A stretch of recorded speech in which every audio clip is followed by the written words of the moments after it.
আগে শুরু করা হয়েছে, সেটা বাঙালির ঐতিহ্য হয়ে গেল কিভাবে? কেন ৩৬ বছর আগের ইতিহাস করলে এই মঙ্গল শোভাযাত্রার ইতিহাস পাওয়া যায় না? কেন ৪০ বছর আগে এই মঙ্গল শোভাযাত্রার ইতিহাস নেই? তাহলে কিভাবে এই মঙ্গল শোভাযাত্রা বাংলার ঐতিহ্য হয়ে গেল? হিন্দুরা শ্রীকৃষ্ণের জন্মদিনে মঙ্গল শোভাযাত্রা বের করে থাকে অমঙ্গল দূর করার জন্য, মঙ্গল কামনার জন্য। এই মঙ্গল শোভাযাত্রা হিন্দুরা শ্রীকৃষ্ণের জন্মদিনে বের করে থাকে, আর বাংলাদেশের কিছু কুলাঙ্গার তারা পহেলা বৈশাখে চারুকলা ইনস্টিটিউট থেকে এই মঙ্গল শোভাযাত্রা বের করে। আমার আপনার সন্তানেরা কিভাবে এই মঙ্গল শোভাযাত্রায় যোগদান করে, যেখানে শিরকের আড্ডা হয়? সম্মানিত উপস্থিতি, এই সন্তানেরা কি ভারত থেকে এসেছে? এরা কি পাকিস্তান থেকে এসেছে? এরা কি চীন থেকে এসেছে? অবশ্যই নয়।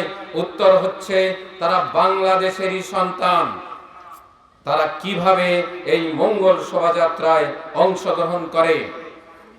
মুসলমানরা শুধুমাত্র আল্লাহর কাছে তার কল্যাণ কামনা করবে, মুসলিমরা শুধুমাত্র আল্লাহ সুবহানাহু ওয়া তাআলার কাছে তার অকল্যাণ থেকে রক্ষা চাইবে। কিন্তু আফসোস, কিভাবে এই মুসলিমের ভিতরে শিরক ঢুকলো? যেখানে হিন্দুরা সূর্যের পূজা করে থাকে, যেখানে তারা বিভিন্ন ময়ূরের, বিভিন্ন পেঁচার, তারা বাঘের, সিংহের এগুলোর উপাসনা করে থাকে, সেইখানে মুসলমানরা কিভাবে এই অমঙ্গল দূর করার জন্য মঙ্গল শোভাযাত্রা বের করে? মুসলিমদেরকে আল্লাহ সুবহানাহু ওয়া তাআলার কাছে কল্যাণ চাইতে হবে। কোরআনুল কারীমের সূরা আল ইমরানের ২৬ নম্বর আয়াতে আল্লাহ সুবহানাহু ওয়া তাআলা বলেছেন, কুলিল্লাহুম্মা মালিকাল মুলক, হে নবী আপনি ঘোষণা করুন, মালিকাল মুলক, আল্লাহ সুবহানাহু ওয়া তাআলা সমস্ত পৃথিবীর, সমস্ত আকাশ বাতাসের সার্বভৌম ক্ষমতার মালিক হচ্ছেন আল্লাহ সুবহানাহু ওয়া তাআলা। কুলিল্লাহুম্মা মালিকাল মুলকি তুতিল মুলকা মিম্মান তাশাউ, আল্লাহ সুবহানাহু ওয়া তাআলা যাকে চান তাকে রাজত্ব দান করেন, যাকে চান তাকে রাজত্ব থেকে সরিয়ে ফেলে দেন। আল্লাহ সুবহানাহু ওয়া তাআলা অত আযযু মান তাশা, যাকে ইচ্ছা সম্মান দান করেন, অত জিল্লু মান তাশা, যাকে ইচ্ছা অপমানিত করেন, লাঞ্ছিত করেন, হীন করেন, যাকে ইচ্ছা আল্লাহ সুবহানাহু ওয়া তাআলা অপমানিত করেন। বিয়াদিকাল খায়র, সমস্ত কল্যাণ হচ্ছে আল্লাহ সুবহানাহু ওয়া তাআলার হাতে। বিয়াদিকাল খায়র, সমস্ত কল্যাণ হচ্ছে আল্লাহ সুবহানাহু ওয়া তাআলার কাছে। তাই আল্লাহর কাছেই কল্যাণ চাইতে হবে। মঙ্গল শোভাযাত্রা যদি কিয়ামত পর্যন্ত প্রতিদিন, প্রতি মুহূর্তে করা হয়, কোনোই কল্যাণ আসবে না। একমাত্র কল্যাণের মালিক হচ্ছেন আল্লাহ সুবহানাহু ওয়া তাআলা। বিয়াদিকাল খায়র এই আয়াতের তাফসিরে বলা হয়েছে, আল্লাহ সুবহানাহু ওয়া তাআলা সর্বপ্রথম বললেন, আল্লাহ যাকে ইচ্ছা তাকে রাজত্ব দান করেন। কুলিল্লাহুম্মা মালিকাল মুলক তুতিল মুলকা মিম্মান তাশাউ, যাকে ইচ্ছা তিনি ক্ষমতা দান করেন। তার মানে এখানে কল্যাণ আছে। এবং যাকে ইচ্ছা তাকে রাজত্ব থেকে ছুঁড়ে ফেলে দেন, এখানে অকল্যাণ আছে।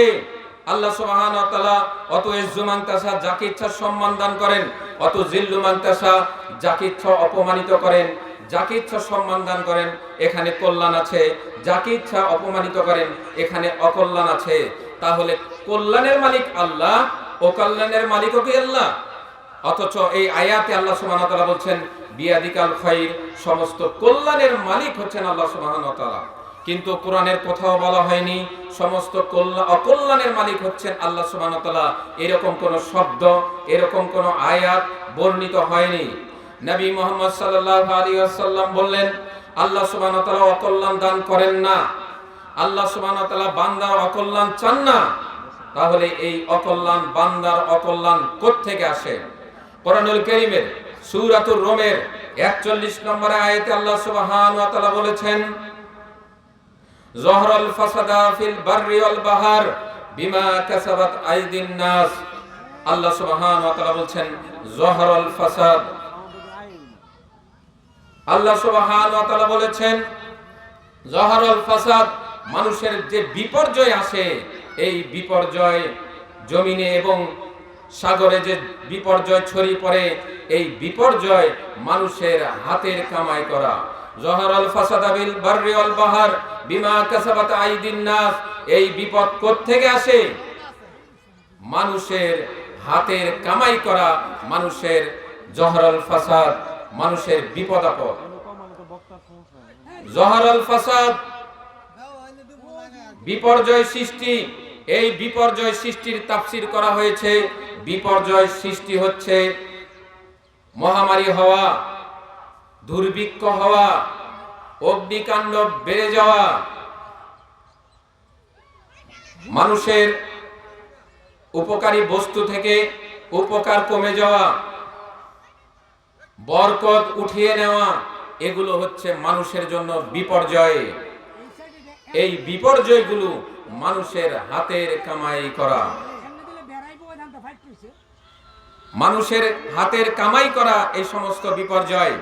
মঙ্গল শোভাযাত্রায় সূর্য দেবতার কাছে অমঙ্গল থেকে মানুষ রক্ষা চায়, শ্রীকৃষ্ণর কাছে অমঙ্গল থেকে রক্ষা চায়। আর একদল কুলাঙ্গার মঙ্গল শোভাযাত্রায় তারা অমঙ্গল থেকে রক্ষা চায়। এগুলো হচ্ছে স্পষ্ট শিরক। আল্লাহ সুবহানাহু ওয়া তাআলা কোরআনুল কারীমের সূরাতুল লোকমানের আয়াত নাম্বার 13 আল্লাহ সুবহানাহু ওয়া তাআলা বলেছেন, লা তুশরিক বিল্লাহ ইন্নাশ শিরকা লা যুলমুন আযীম। আল্লাহ সুবহানাহু ওয়া তাআলা বলেন, তোমরা আল্লাহর সাথে শিরিক করো না, আর শিরিক হচ্ছে মস্ত বড় জুলম। পৃথিবীতে এত বড় জুলুম নেই, শিরক যত বড় জুলুম।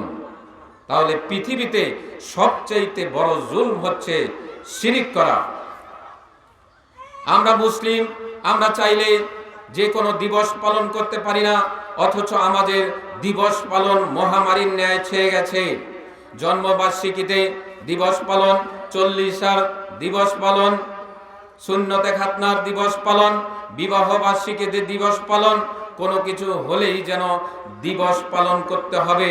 পিতামাতা দিবস, শিক্ষক দিবস, ভালোবাসা দিবস, কত দিবসের জন্ম হয়েছে, এগুলো আমরা মুসলমানরা পালন করে থাকি। অথচ সমস্ত দিবস পালনের কবর দিয়েছে ইসলাম। নবী সাল্লাল্লাহু আলাইহি ওয়াসাল্লাম এই সমস্ত দিবসকে কবর দিয়েছেন। হাদিস নাসাইর 1556 নম্বর, আনাস রাদিয়াল্লাহু তাআলা আনহু থেকে বর্ণিত। তিনি বলেন, রাসূল সাল্লাল্লাহু আলাইহি ওয়াসাল্লাম যখন মদিনায় গেলেন, দেখলেন মদিনাবাসী বিভিন্ন উৎসব পালন করে থাকে। নবী সাল্লাল্লাহু আলাইহি ওয়াসাল্লাম জিজ্ঞাসা করলেন, তোমরা এই দিনগুলোতে কি করো? মদিনা নবী সাল্লাল্লাহু আলাইহি ওয়াসাল্লাম তাদেরকে জিজ্ঞাসা করার পরে তারা বলল, এই দিনে আমরা আমোদ ফুর্তি করে থাকি, আমরা খেল তামাশা খেলাধুলা করে থাকি। নবী সাল্লাল্লাহু আলাইহি ওয়াসাল্লাম বললেন, তোমাদের এই সমস্ত উৎসব বাতিল করে দিয়ে আল্লাহ সুবহানাহু ওয়া তাআলা তোমাদেরকে দুইটি আনন্দের দিন দিয়েছেন। নবী সাল্লাল্লাহু আলাইহি ওয়াসাল্লাম বলেন, ইন্নালি কুল্লি কওমিন ঈদান ওয়া হাদা ঈদুনা। নবী সাল্লাল্লাহু আলাইহি ওয়াসাল্লাম বলেন, প্রত্যেক জাতির জন্য আনন্দের দিন রয়েছে, আর আমাদের আনন্দের দিন হচ্ছে দুইটা। আমাদের আনন্দের দিন হচ্ছে ঈদুল ফিতর, ঈদুল আজহা। তাহলে আমাদের আনন্দের দিন কয়টা হবে? আজকে হয়েছে জন্মবার্ষিকী, মৃত্যুবার্ষিকী, 40 মিলাদখানি, কত কিছু নাম যে আছে, উরুস মুবারক, এত কিছুর ভিড়ে আজকে মুসলিম হারিয়ে গেছে, আজকে তরুণ সমাজ হারিয়ে গেছে, আজকে মানুষ মুসলিমরা হারিয়ে গেছে এই দিবস পালনের মধ্যে। নবী সাল্লাল্লাহু আলাইহি ওয়াসাল্লাম বললেন, তোমাদেরকে দুইটি পবিত্র ঈদ দান করা হয়েছে। এই ঈদের দিন তোমরা আল্লাহ সুবহানাহু ওয়া তাআলার ইবাদত করবে, আল্লাহ সুবহানাহু ওয়া তাআলার কাছে ক্ষমা প্রার্থনা করবে, আল্লাহ সুবহানাহু ওয়া তাআলার বরকতের আশা করবে। তোমরা সাজসজ্জা করবে, খাওয়া দাওয়া করবে, আত্মীয় স্বজনকে দাওয়াত দিবে, তোমরা আত্মীয় স্বজনকে খাওয়াবে, আত্মীয় স্বজনের বাসায় যাবে। সুবহানাল্লাহ, কত উত্তম দুইটি ঈদ দিয়েছে, যা পবিত্র ভাবে আপনি পবিত্র একটি কাজ দিয়ে ঈদ শুরু করেছেন, আপনি সলাতের মাধ্যমে ঈদ শুরু করেছেন। এর চাইতে পবিত্র আনন্দময় আর কি দিন হতে পারে মুসলমানদের জন্য? অথচ মুসলমানদের ভাগ্য আজকে মুসলমানরা নষ্ট করেছে। আজকে 2 ঈদের বদলে 2 ঈদের সাথে যোগ করে আরো কত আনন্দের দিন বানিয়ে নিয়েছে। যখন পকেটে টাকা হয়ে যায়, যখন ঢাকা শহরে আধা কাঠা জমির মালিক হয়ে যায়, আধা কাঠা জমির যে মালিক হয়ে যায় ঢাকা শহরে, যে একটি বাড়ির মালিক হয়ে যায় ঢাকা শহরে, তার মতো দাপটে লোক আর কে আছে? আপনি তাকে কি বোঝাতে যাবেন? আপনার চাইতে কম সে বোঝে? সম্মানিত উপস্থিতি, বলছিলাম 2টি ঈদ দান করা হয়েছে। এর বাইরে সুযোগ নেই যে আপনি একটি দিন বাড়িয়ে নেন। যদি বাড়িয়ে নেন, আপনি ইচ্ছাকৃতভাবে যদি জন্মবার্ষিকী পালন করেন, মৃত্যুবার্ষিকী যদি পালন করেন, অবশ্যই আল্লাহর কাঠগড়ায় আপনাকে দাঁড়াতে হবেই। আল্লাহ সুবহানাহু ওয়া তাআলা এই 2টি ঈদ দান করলেন। আল্লাহ সুবহানাহু ওয়া তাআলা 2টি ঈদ দান করে সমস্ত দিবসকে কবর দিয়েছেন। সম্মানিত উপস্থিতি, আমরা নববর্ষ পালন করে থাকি। এই নববর্ষের দিনে আমরা যে সমস্ত কর্মকাণ্ড ঘটিয়ে থাকি, এগুলো এক কথায় বলতে গেলে নববর্ষ পালন মানে অশ্লীলতা। 31st নাইট পালন মানে অশ্লীলতা। নববর্ষ পালন মানে বেহায়াপনা। 31st নাইট পালন করা মানে হচ্ছে বেহায়াপনা। সম্মানিত উপস্থিতি, পয়লা বৈশাখের দিন নারী পুরুষ ঘর থেকে বেরিয়ে যায় সেজেগুজে। পুরুষরা নারীর পোশাক পরছে, নারী হয়ে পুরুষের পোশাক পরছে, এইভাবে ঘর থেকে বের হয়ে যাচ্ছে। আর সেখানে গিয়ে বেহায়াপনা, অশ্লীলতা, ব্যভিচারে লিপ্ত হচ্ছে। এই সমস্ত কর্মকাণ্ডে লিপ্ত হওয়ার জন্য পহেলা বৈশাখে রমনার বটমূলে নারী পুরুষ একসাথে সমবেত হয়। আপনি যদি 31st নাইট পালন করেন, নববর্ষ যদি পালন করেন, এই সমস্ত বেহায়া কর্মকাণ্ড হতেই হবে। আল্লাহ সুবহানাহু ওয়া তাআলা কোরআনুল কারীমের সূরাতুল আনআমের 61 নম্বর আয়াতে বলেছেন, ওয়ালা তাকরাবুল ফাওয়াহিশা মা যাহারা মিনহা ওয়া মা বাতনা, তোমরা অশ্লীলতার ধারে কাছেও যাবে না, যদি তা গোপনে হয়, যদি তা প্রকাশ্যেও হয়, যদি তা গোপনে হয়, যদি তা প্রকাশ্যেও হয়, তবুও তোমরা অশ্লীল কাজের ধারে কাছে যাবে না। বেহায়াপনা হচ্ছে, গান বাজনা হচ্ছে। পহেলা বৈশাখ পালন করতে গেলে, 31st নাইট পালন করতে গেলে অবশ্যই গান বাজনা থাকতে হবে। যদি গান বাজনা না থাকে, তাহলে এই সমস্ত আনন্দ উৎসব মানে হচ্ছে কিছুই না। 31st নাইট পালন করতে গেলে গান বাজনা লাগবে, নববর্ষ পালন করতে গেলে গান বাজনা লাগবে। এই গান বাজনা আল্লাহ সুবহানাহু ওয়া তাআলা হারাম করেছেন। গান বাজনা 2 ধরনের হয়ে থাকে। একটা ইসলাম মনে করে করা হয়, দ্বিতীয়টি গান বাজনা শুধু মনের আনন্দের জন্য করা হয়। 1 নাম্বার হচ্ছে ইসলাম মনে করা হয়। বিভিন্ন উরুস মোবারকে, বিভিন্ন খানকা বাবার মাজারেতে, বিভিন্ন পীরের তরিকার মাজারগুলোতে, ল্যাংটা পীরের মাজারে, বিভিন্ন মাইজভান্ডারির মাজারে, এরকম ফতে আলীর মাজারে, বিভিন্ন মাজারে যে গান বাজনা হয়, এগুলো দিন মনে করা হয়। ঢোল তবলা নিয়ে গান বাদ্যযন্ত্র করা হচ্ছে, এগুলো দিন মনে করে করা হচ্ছে, এগুলো ধর্ম মনে করা হচ্ছে। আরেক প্রকার গান হচ্ছে আনন্দের জন্য গান বাজনা, যেটা নববর্ষে করা হয়, 31st নাইটে করা হয়। এগুলো হচ্ছে মনের আনন্দের জন্য গান বাজনা। অথচ গান বাজনা আল্লাহ সুবহানাহু ওয়া তাআলা হারাম করেছেন। যদি গান বাজনা মসজিদের ভিতরে হয়, যদি তাতে বাদ্যযন্ত্র হয়, তবুও এটা হারাম। মাজারে যদি গান বাজনা হয়, যদি এখানে গান বাজনা হয় মাজারের ভিতরে, তাহলে এগুলো অবশ্যই হারাম, যতই আপনি ধর্ম মনে করে সেটাকে করেন না কেন। যদি মনের আনন্দের জন্য গান বাজনা করেন, তবুও এটা হারাম। কোরআনুল কারীমের সূরাতুল লোকমানের 6 নম্বর আয়াতে বলা হয়েছে, ওয়ামিনান নাসি মা ইয়াশতারি লাহওয়াল হাদিস লিউদিল্লুকা আন সাবিলিল্লাহ।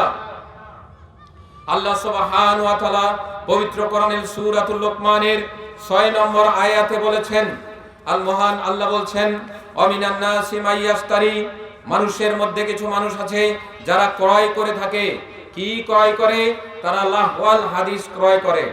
লাহওয়াল হাদিস ক্রয় করে মানে কি? লাহওয়াল মানে কি? হাদিস মানে কি? লাহওয়াল হাদিস হচ্ছে, লাহওয়াল মানে হচ্ছে বিভ্রান্ত হওয়া, পথভ্রষ্ট হওয়া। লাহওয়াল হাদিস, হাদিস মানে হচ্ছে কথা বা কিচ্ছা কাহিনী। লাহওয়াল হাদিস হলো যে সমস্ত কথা বা কাজ, যে সমস্ত কথা বা কাজ, যে সমস্ত কাজকর্ম দুনিয়াবি এবং পরকালীন কোনো মঙ্গল আনে না, অর্থাৎ কোনো কল্যাণ নেই, এগুলো হচ্ছে লাহওয়াল হাদিস। আব্দুল্লাহ ইবনে আব্বাস এবং আব্দুল্লাহ ইবনে মাসউদ এই লাহওয়াল হাদিসের তাফসীর করেছেন গান এবং বাজনা। আর তাফসীর কারকগণ বলেছেন এই লাহওয়াল হাদিস হচ্ছে গল্প, বিভিন্ন উপন্যাস, বিভিন্ন অশ্লীল বেহায়াপনার উপন্যাস, বিভিন্ন কিচ্ছা কাহিনী, অথবা বিভিন্ন খেলাধুলা, তাস খেলা, জুয়া খেলা ইত্যাদি, ক্যারাম বোর্ড খেলা ইত্যাদি খেলাধুলা, অথবা গান বাজনা, যেটাই হোক, যেটার দুনিয়াবি কোনো কল্যাণ নেই, পরকালীন কোনো কল্যাণ নেই, সেটাকে লাহওয়াল হাদিস বলা হয়। লাহওয়াল হাদিস সেটাকেই বলা হয় যে গান বাজনা মানুষ শ্রবণ করে শুধু মনের আনন্দের জন্য, এগুলাই হচ্ছে লাহওয়াল হাদিস। অথবা যেটাকে ধর্ম মনে করে গান বাজনা হালাল করে নিয়েছে, সেটাও হচ্ছে হারাম। আল্লাহর নবী সাল্লাল্লাহু আলাইহি ওয়াসাল্লাম বলেছেন, হাদিসটি মিশকাতের 4041 নম্বর হাদিস। নবী সাল্লাল্লাহু আলাইহি ওয়াসাল্লাম বলেছেন, লা ইয়াকুনুন্না মিনাল উম্মতি আকওয়ামুন ইস্তাহিল্লুনাল হিরা ওয়াল হারিরা ওয়াল খামরা ওয়াল মাআজিব। নবী সাল্লাল্লাহু আলাইহি ওয়াসাল্লাম বলেছেন, আমার উম্মতের মধ্যে একদল লোক আসবে যারা জেনা ব্যভিচারকে হালাল মনে করবে। আমার উম্মতের মধ্যে একদল লোক আসবে যারা পুরুষের জন্য রেশমি কাপড়কে হালাল মনে করবে। আমার উম্মতের মধ্যে একদল লোক আসবে যারা মদকে হালাল মনে করবে। আমার উম্মতের মধ্যে একদল লোক আসবে যারা ব্যভিচারকে, যারা গান বাজনাকে হালাল মনে করবে, অথচ এগুলো হারাম। আজকে ধর্ষণকে এমন ভাবে প্রচার করা হচ্ছে যেন এটা সাধারণ একটা ব্যাপার। মদকে এমন ভাবে সমাজে ঢুকিয়ে দেওয়া হয়েছে মনে হচ্ছে এটা স্বাভাবিক ব্যাপার। গান বাজনাকে এমন ভাবে মোবাইলের ভিতরে ঘরে ঘরে হাতে হাতে পৌঁছে দিয়েছে মনে হচ্ছে এটা কোনো সাধারণ একটি ব্যাপার। অথচ কিছুদিন আগেও মদকে মানুষ ঘৃণা করত, মানুষ গান বাজনাকে ততটা ভালোবাসতো না। আজকে যেভাবে ছয়লাভ হয়ে গেছে এই অশ্লীলতার, মানুষ হাতে হাতে পেয়ে ফেলেছে এবং এগুলাকে মানুষ পছন্দ করে এবং এগুলোকে হালাল মনে করছে। সম্মানিত উপস্থিতি, আজকে বিয়ে বাড়িতে যদি গান বাজনা হয়, মনে করা হয় বিয়ে তো একবারই হবে, গান বাজনা টুকটাক হলে সমস্যা কি?